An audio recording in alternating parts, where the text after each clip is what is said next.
और पहले चरण के लिए मध्य प्रदेश में नामांकन प्रक्रिया जारी है। पहले चरण की नामांकन प्रक्रिया का आज अंतिम दिन। सभा दलों के उम्मीदवार अपने नामांकन दाखिल करने में जुट गए हैं। अब तक किस किस ने नामांकन पर्चा भर दिया है, रिपोर्ट में देखिए।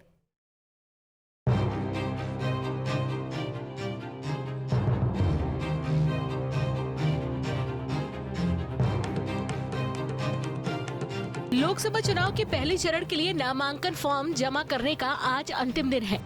6 लोकसभा सीटों के लिए अब तक 49 उम्मीदवारों ने 64 नामांकन जमा कर दिए हैं। 19 अप्रैल को पहले चरण का मतदान होना है। पहले चरण में 6 सीट सीधी, शहडोल, मंडला, जबलपुर, बालाघाट, छिंदवाड़ा में चुनाव होना है। यहाँ 28 मार्च को नामांकन पत्रों की जांच और 30 मार्च तक नाम वापस लिए जा सकेंगे। पहले चरण के लिए अब तक हुए नामांकन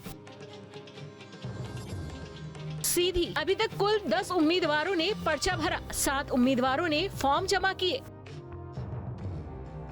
जबलपुर बीजेपी प्रत्याशी आशीष दुबे ने भरा नामांकन। बीएसपी से राकेश चौधरी ने भरा नामांकन।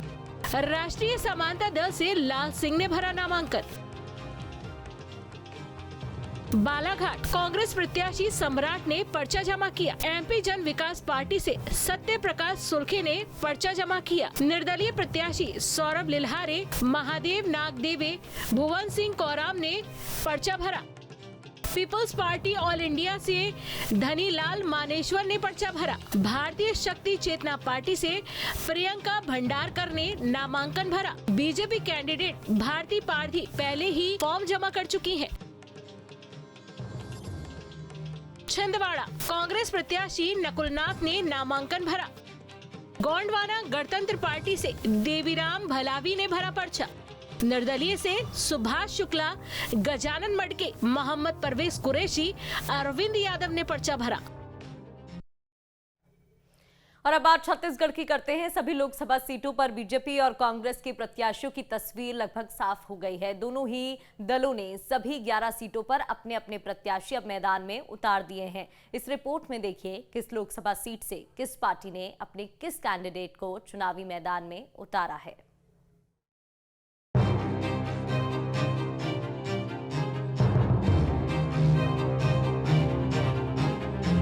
आने वाला है लोकतंत्र का सबसे बड़ा त्योहार।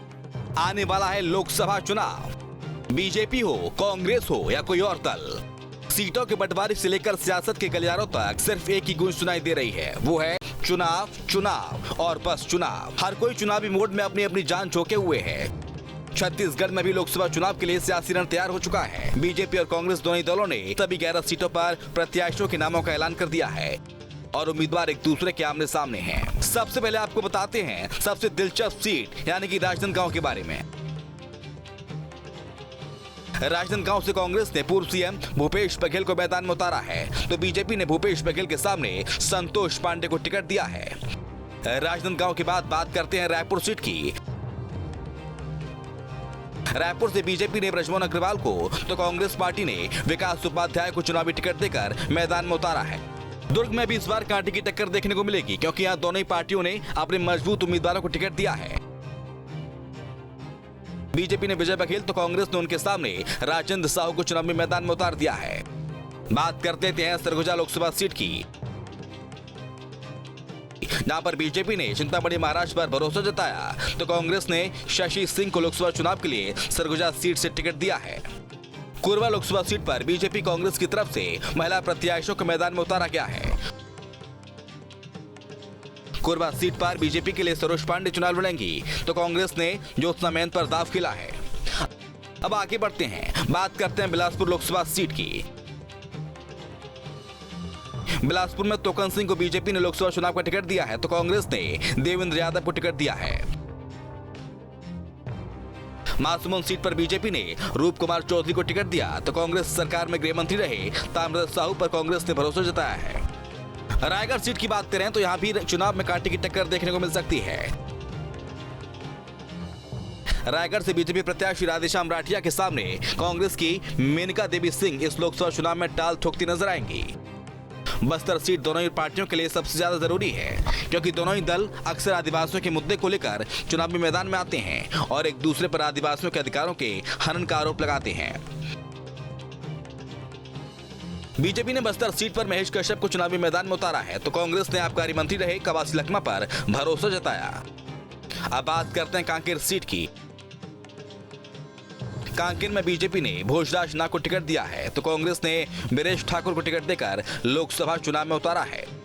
अब छत्तीसगढ़ की आखिरी लोकसभा सीट यानी कि जांजगीर चांपा की बात करते हैं। यहां से बीजेपी ने कमलेश जांगरे को टिकट दिया तो कांग्रेस ने शिव कुमार डहरिया को टिकट दिया है।